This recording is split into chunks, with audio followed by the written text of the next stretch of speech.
I've lost 35 pounds in the first 10 weeks of my transformation program. Come on.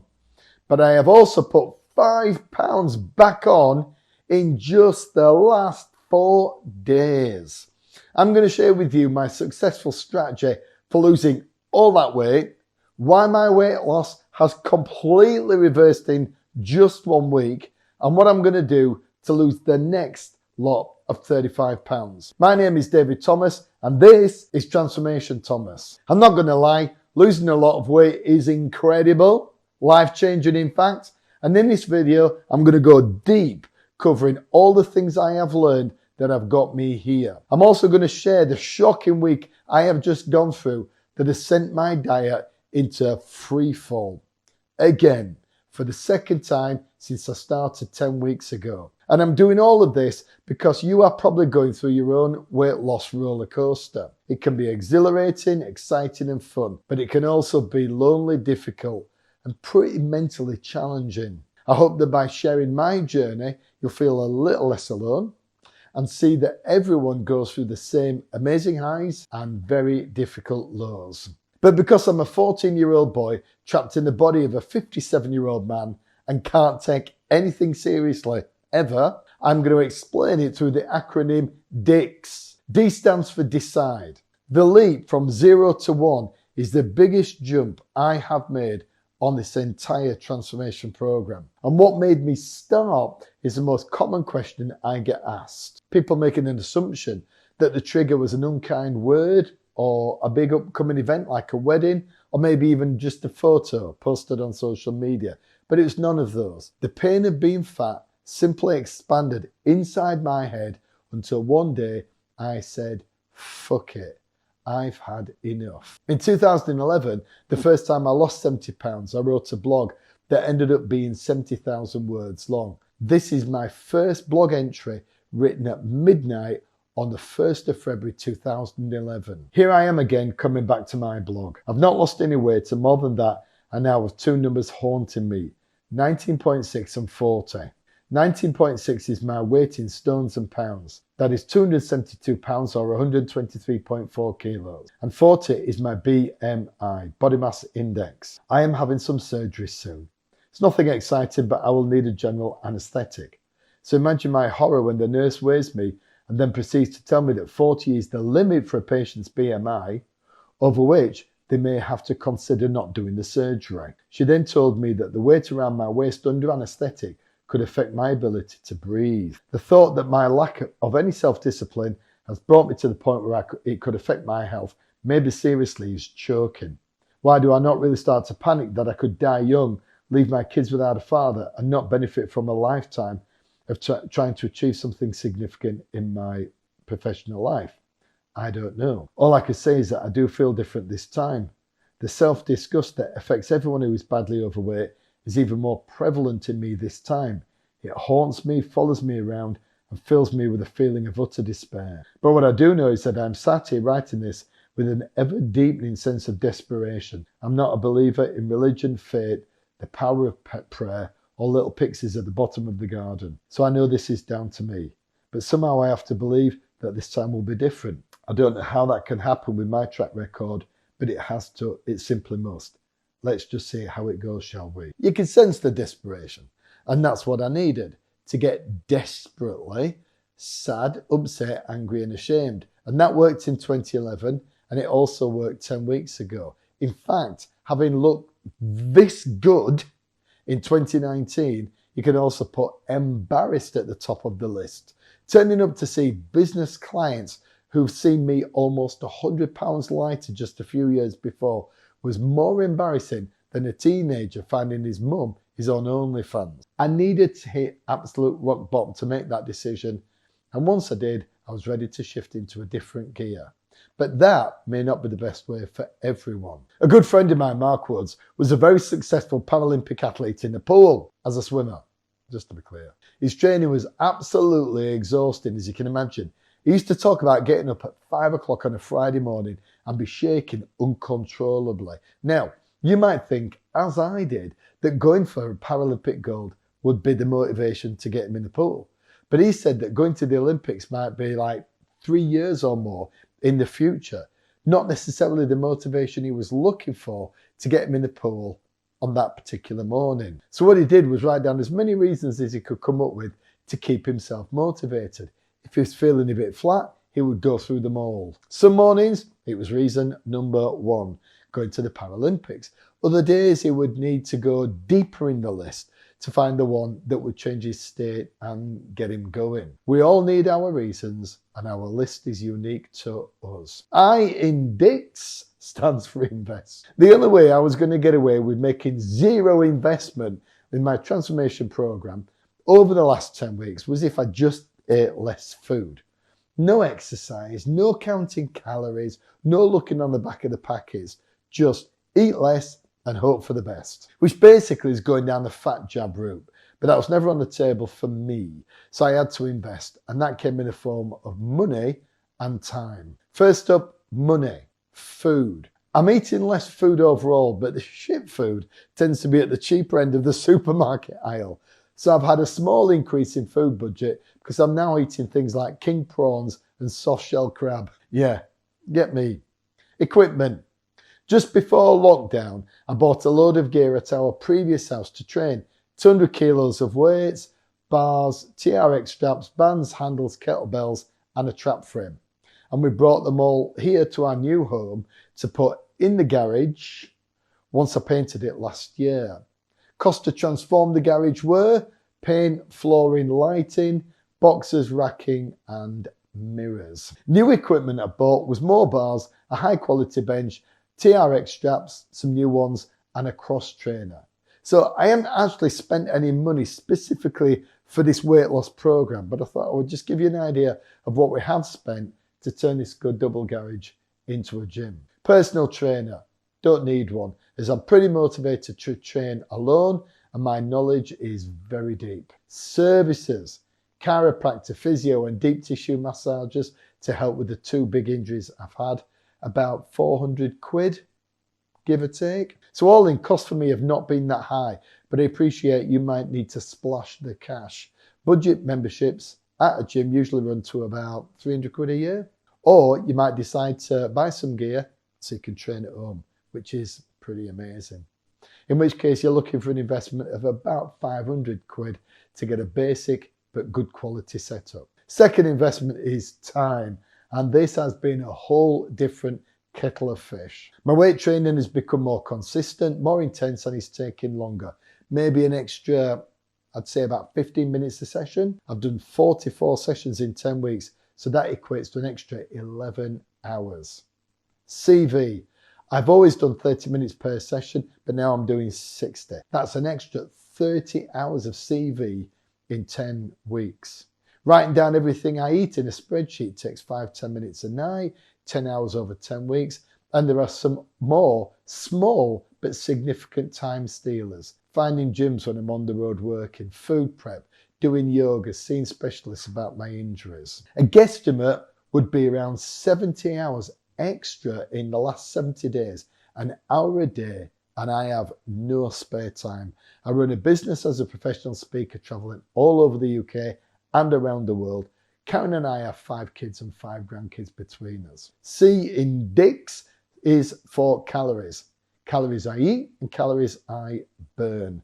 I don't prescribe to any specific diet like keto or carnivore. I work on calories in, calories out. I create the biggest calorie deficit I can tolerate, eat 200 grams of protein a day and fill in the calories with fats and carbs. These are my rules around food. 1, I only eat food I like. 2, I only eat food I can repeatedly eat. Eating the same thing over and over again reduces cognitive load. 3, I have lower calories during the day and then save them for my evening meal with Karen. 4, I find substitute foods. It's taken a Yorkshire minute to get through my thick skull, but eventually I have got used to eating yogurt and fruit instead of ice cream. 5, I consume anything that reduces my hunger. In my meals, it's vegetables, particularly broccoli, and during the day, it is carbonated drinks. 6, if I change my diet, I stick to it for a week. If I keep changing my diet, I will never work out which bit is working. Calories I burn. A pound of fat weighs 3,500 calories and I'm losing half a pound of body weight a day. So my calorie deficit is around about 1,750 calories. I burn 1,000 calories per exercise session, which comes out to an average of 750 calories a day. That means that nearly half my weight loss is down to exercise.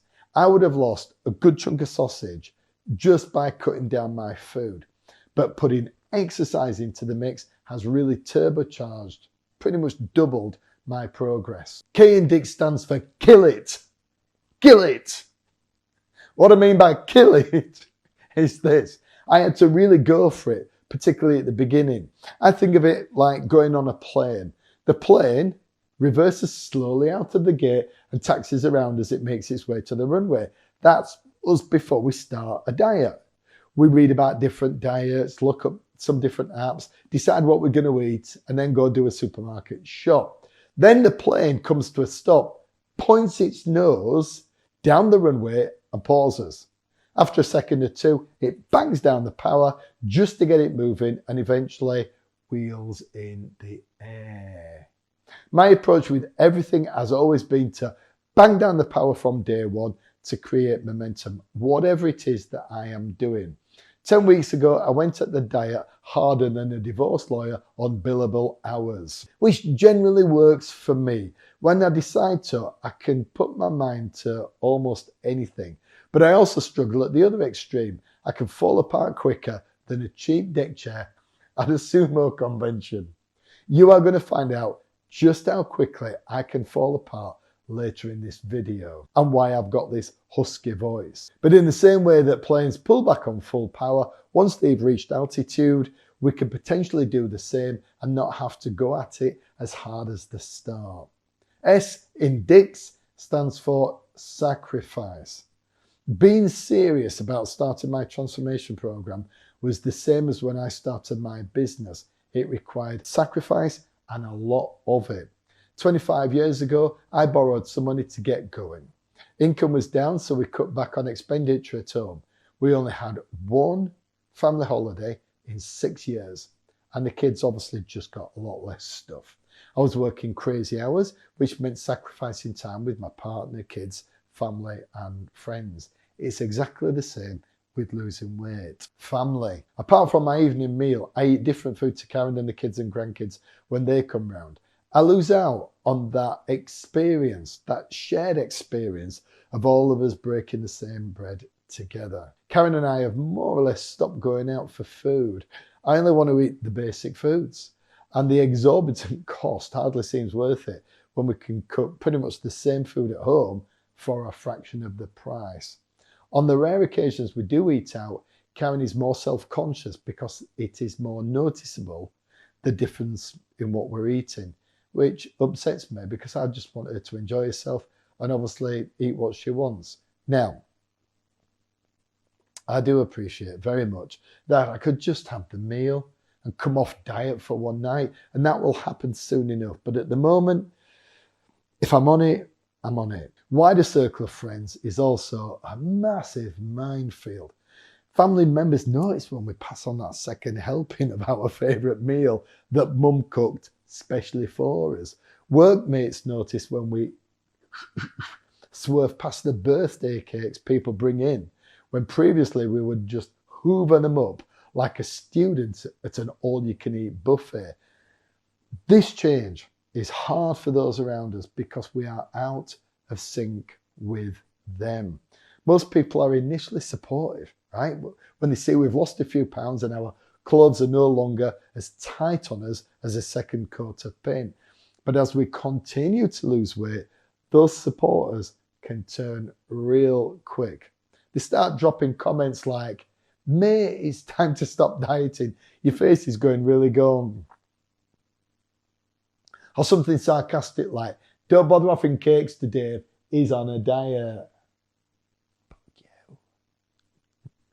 We have to remember most people don't like how they look, just like we didn't when we started a diet. And when we get our asses in gear, lose some sausage and start looking all sexy, it highlights to others what they are not doing but would dearly love to do. That's uncomfortable for you and for them. But for me, the greatest sacrifice of all is simply food. I'm 57. I can't eat the food I could at 27 or even 37. And I love binging, sitting on the sofa, eating until my jaw hurts and I'm about to enter a sugar coma. I can't do that anymore, obviously. These days, I can barely sniff the sprinkles on a donut without putting a pound on. But all things considered, Dick's has been successful. I started this diet on the 23rd of May 2025 and I was 271 pounds. Last Thursday morning, 31st of July, I was 236 pounds.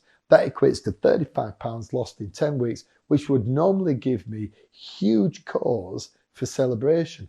Problem is, I am writing this just 4 days later on Monday the 4th of August and I'm now back up to 241 pounds. It took me 10 weeks to lose 35 pounds and just 4 days to put 5 pounds of it back on. So what the hell has happened since last Thursday? So I'm recording this Sunday night and I've got like mild flu symptoms, bit of a bad headache, and obviously my voice has gone a bit weird, my energy's shit, not sleeping very well. So I'm just feeling run down. And yet my diet has just fucking disappeared. It's crashed quicker than a 1-year-old playing Jenga. All the way from Thursday morning, I just started eating a bit of shit and it has been really bad. The fact that I don't have the discipline to control what I eat when things go bad really bothers me. It upsets me. I always said I'd get on the scales every day and I just haven't. I said I would be honest. I said I would keep you up to date with everything. There's no point in just reporting good news. But hey ho, I guess that's life. Because it's a roller coaster. And you know what? I'm not sure anybody can avoid it. You've got to be like some kind of automaton machine type robot to be able to avoid it.